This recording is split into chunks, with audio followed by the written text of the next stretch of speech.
एक राजा के 7 बेटे और एक बेटी थी जो खुशी खुशी अपना जीवन बिता रहे थे। 7 भाई बहनों में एक लौती छोटी बहन बहुत ही शांत स्वभाव, आज्ञाकारी एवं संस्कारी थी। उनमें सबसे बड़े भाई का विवाह हो चुका था। सातों भाइयों में सबसे छोटा भाई एक आंख से अंधा था। छोटे भाई के दिल में अपनी इकलौती बहन के लिए बड़ा प्यार एवं लगाव था। एक दिन बड़े राजकुमार अपनी पत्नी और अपने छोटे भाइयों को साथ लेकर अपने खेतों में काम करने चले गए, क्योंकि उस जमाने में खेती बाड़ी आपसी सहयोग से हुआ करते थे। सभी लोग खेतों में काम करने जाने से पहले अपनी छोटी बहन को खाना बनाने का आदेश देकर घर से निकलते हैं। सातों राजकुमारों की बहन अकेले घर पर खुशी खुशी सबके लिए खाना बनाने के लिए जंगल से सरोटी साग को तोड़कर लाती है और बड़े प्यार से सरोटी साग की सब्जी बनाने से पहले बैठी से साग को काटने लगती है। इसी दौरान वह अपनी उंगली भी काट बैठती है और रक्त की एक तेज धार निकलने लगती है, जिससे उसका पूरा हाथ खून खून हो जाता है। तब राजकुमारी सोचने लगती है कि क्या करूं? अगर घर के दीवार में खून को पोंछूंगी तो भैया लोग देख लेंगे और चिंता करेंगे, और यदि अपने कपड़े में पोंछूंगी तो भाभी खून लगा कपड़ा देखकर खाना नहीं खाएंगी। राजकुमारी इस डर से सब्जी पकाने वाले छाता साग में सारा खून को पोंछकर खून के बहने से रोकती है। फिर इसी खून लगे साग को सब्जी बनाती है। जब उसके सारे भाई और भाभी अपने खेतों से लौटते हैं तो छोटी बहन हमेशा की तरह सभी के लिए साफ थाली में खाना और मिट्टी के लोटे में पीने के लिए पानी देती है, और सभी एक साथ खाना खाते हैं और पके हुए साग को खाकर खाने की जमकर तारीफ करते हैं। और वे सब अपनी बहन से पूछते हैं कि बहन, तुम्हारे द्वारा बनाया गया यह साग बहुत बार खाए हैं, परंतु आज की बनी सब्जी का स्वाद बहुत ही अद्भुत लगा। बताओ ना कैसे और क्या क्या मिलाकर बनाई इतनी स्वादिष्ट सब्जी। पहले तो राजकुमारी डर से सहम गई कि कहीं भाइयों को पता न चल जाए कि मेरे हाथ की उंगली कट गई है। फिर वह थोड़ा सोचकर बोलती है कि कुछ नहीं भैया, जैसा हमेशा की तरह सब्जी पकाती हूँ वैसे ही तो बनाई है। राजकुमारी अगले दिन सातों भाइयों के अनुरोध पर फिर से वही छाता साग की सब्जी बनाती है, परंतु भाइयों को पिछले दिन के जैसा स्वाद नहीं मिलता। फिर ऐसा ही अनुरोध 3-4 बार हुआ, लेकिन खून लगे साग का स्वाद उनके मस्तिष्क से उतर ही नहीं रहा था। असलियत जानने की जिज्ञासावश सातों भाई और भाभी ने उससे उस दिन के खाना बनाने का तरीका जानने की जिद करने लगे। मजबूर राजकुमारी को सारी घटना बतानी पड़ी। सच्चाई मालूम होने पर 5वां भाई, जो बहुत ही लालची किस्म का था, उसने बाकी भाइयों से कहा कि बहन का खून इतना स्वादिष्ट लगा तो इसका मांस कितना स्वादिष्ट होगा। यह बोलकर सभी भाइयों के बीच चर्चा करने लगता है। सबसे छोटे भाई को छोड़कर बाकी भाइयों ने राजकुमारी को मारकर उसका मांस खाने को राजी हो गए। मांस खाने की सोचकर उन सभी के मुंह से लार टपकने लगे। भाइयों के मन में स्वादिष्ट खाना खाने के लिए वे कितना लालची बन गए, इसका आभास राजकुमारी को हो गया कि किस प्रकार उसके भाई उसका मांस खाने की लालसा रखते हैं।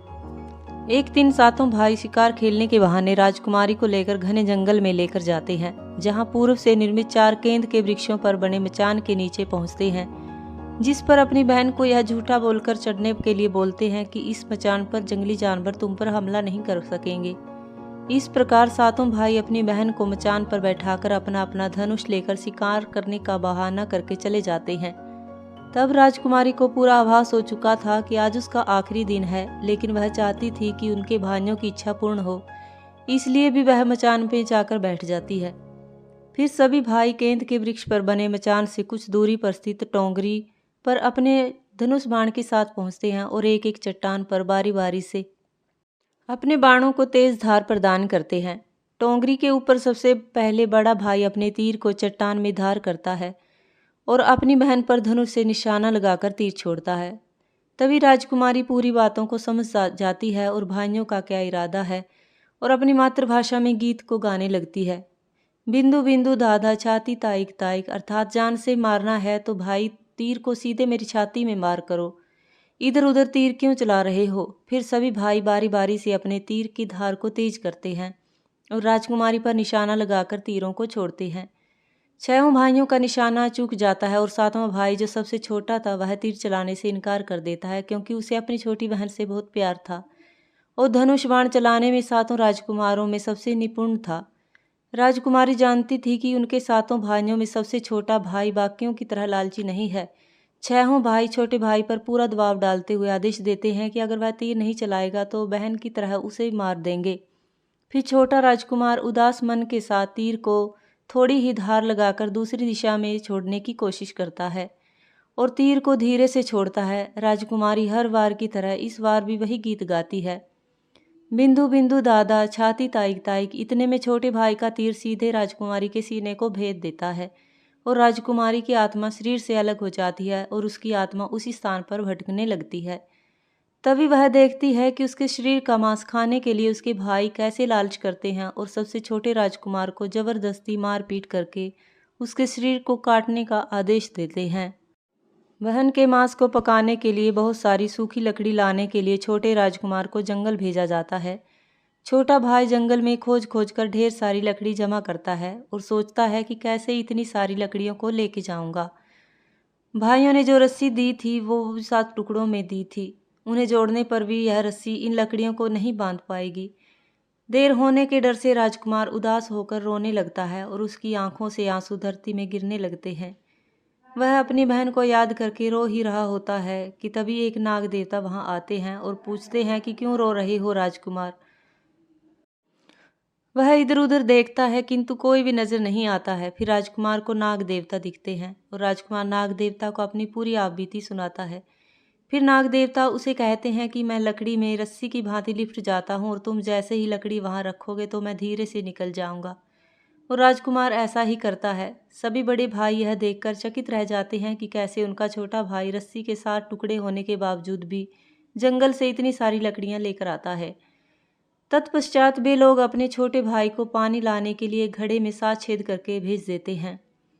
छोटा राजकुमार पानी लाने के लिए एक छोटे तालाब में जाता है और घड़े में पानी भरता है, परंतु उसमें छेद होने के कारण सारा पानी गिर जाता है और राजकुमार वहीं बैठकर सोच सोचकर रोने लगता है कि बिना पानी के वापस जाऊंगा तो बड़े भैया लोग मारपीट करेंगे। यह सारी घटना को तालाब के मेंढक को केकड़ा और मछली देख रहे थे और वे तीनों राजकुमार को रोता देखकर पूछते हैं कि क्यों रो रहे हो। फिर राजकुमार उन्हें अपनी आप बीती को विस्तार से बतलाता है और कहता है कि मैं अपनी प्यारी बहन के शरीर का मांस कैसे खा सकता हूँ, नहीं खाऊंगा तो बड़े भैया लोग मारपीट करेंगे। तब मेंढक कहता है कि तुम परेशान मत हो, हम सब मेंढक घड़े के छेद में चिपक जाते हैं। फिर मछली और केकड़ा बोलते हैं कि तुम हमें लेकर चलो, तुम्हारे भाई जब राजकुमारी के मांस को खाएंगे तब तुम मछली को खाना और जब वे हड्डी को खाएंगे तब तुम केकड़े को खाना। बड़े भाइयों को शक नहीं होगा। फिर राजकुमार ने बिल्कुल वैसा ही किया जैसे केकड़े और मछली ने कहा था। रात को जब राजकुमारी का पका हुआ मांस खाने को परोसा गया तब बड़े भाइयों से छुपा कर वह मांस को दीमक के टीले में डाल देता है और समय बीतने पर वहां बांस का एक बड़ा झुंड उग जाता है। इस घटना के वर्षों बाद एक भीख मांगने वाला जोगी उसी वासोंदा के पास से गुजर रहा होता है और वह सुंदर सुंदर बांस के बुधा को देखकर सोचता है कि अगर इतने सुंदर बांस से केंद्रा बनाया जाए तो कितना सुरीला धुन निकलेगा। उसी क्षण बांस से आवाज आती है, ना काट काट रे जोगी, ई तो लागे भैया रोपल बांस। जोगी फिर भी बांस को काटता है। जोगी इसी उद्देश्य से एक मोटा बांस का टुकड़ा काट कर ले जाता है कि इस बांस का आवाज कितना सुंदर है, यदि केंद्रा बनाएंगे तो कितना मधुर आवाज निकलेगा। और जोगी इस बांस से एक सुंदर केंद्रा का निर्माण करता है। इस केंद्रा से इतनी मधुर ध्वनि निकलती है कि जोगी जहाँ जहाँ भी इसे बजाता है इसकी ध्वनि से लोग मंत्रमुग्ध हो जाते थे। एक दिन जोगी घूमते घूमते बड़े राजकुमार के घर पहुंचता है और अधिक धन के लालच में जोगी जोर जोर से केंद्रा बजाना शुरू करता है, परंतु इस बार केंद्रा का मीठा सुरीला स्वर कर्कश हो जाता है और जब भी जोगी कुछ नया धुन बजाने की कोशिश करता है बार बार एक ही धुन निकलता है, ना बाज रे केंद्रा, ये तो मेरे दुश्मन का घर।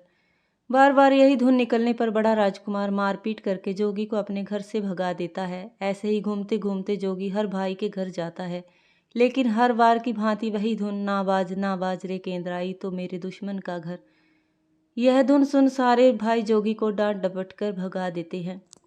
सबसे अंत में छोटे राजकुमार के घर पहुंचता है। छोटे भाई के घर के आंगन में प्रवेश करते ही केंद्रा खुद ही बजने लगता है, जोर जोर से बाज रे केंद्रा, आई तो मेरे छोटे भैया का घर।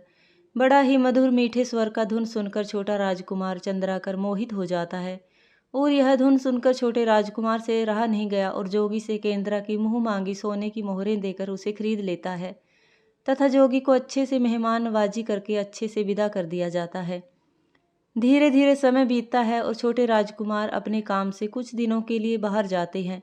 जब वह वापस लौटता है तो देखता है कि उसका कमरा बहुत सुंदर ढंग से सजा हुआ है और घर के सारे बर्तन अच्छे तरीके से रखे हुए हैं। तब छोटा राजकुमार सोचता है कि हमेशा मेरे कमरे की साफ सफाई घर के नौकर करते हैं, लेकिन कभी भी इतना सुंदर सजाया नहीं गया। फिर राजकुमार अपने नौकरों से पूछताछ करते हैं कि मेरे कमरे को इतना सुंदर किसने सजाया है। नौकरों के मना करने पर राजकुमार सोचते हैं शायद कोई भाभी आई होगी और मेरे कमरे को सजा कर गई होगी। जब भी राजकुमार घर से बाहर काम के लिए जाते यही घटना हर बार देखने को मिलती और लगातार होने के कारण राजकुमार के मन में जानने की जिज्ञासा उमड़ने लगती है। आखिर मेरे घर को इतने सुंदर ढंग से कौन सजावट करता है। वह अपने भाइयों तथा भाभियों से भी पूछता है और वे लोग भी सजावट करने की बात से साफ मना कर देते हैं। एक दिन राजकुमार सच्चाई पता लगाने के लिए किसी काम का बहाना कर बाहर जा रहे हैं। बोलकर निकलते हैं और छुपकर पुनः वापस आ रहे कर अपने कमरे में रखे खजूर के गोल मोड़े पर चटाई के अंदर छुप जाते हैं। कुछ समय इंतजार के बाद राजकुमार देखते हैं कि एक खूबसूरत सी लड़की केंद्रा से निकलकर कमरे के अंदर आती है और सारे कमरे की साफ सफाई करके वापस उसी केंद्रा में समा जाती है। यह देख राजकुमार की आंखें खुली की खुली रह जाती हैं, क्योंकि उस लड़की की शक्ल राजकुमार की छोटी बहन के जैसी ही होती है। राजकुमार अगले दिन फिर से एक बार उसी प्रकार छुप जाते हैं और जैसे ही वह सुंदर लड़की पूरे कमरे की साफ सफाई का काम खत्म कर वापस केंद्रा में जाने वाली होती है, तब छोटे राजकुमार उस लड़की का हाथ पकड़ लेते हैं और तुरंत केंद्रा को जला देते हैं, जिसके बाद वह लड़की हमेशा के लिए मानव रूप में परिवर्तित हो जाती है और दोनों भाई बहन खुशी खुशी अपना जीवन जीते हैं।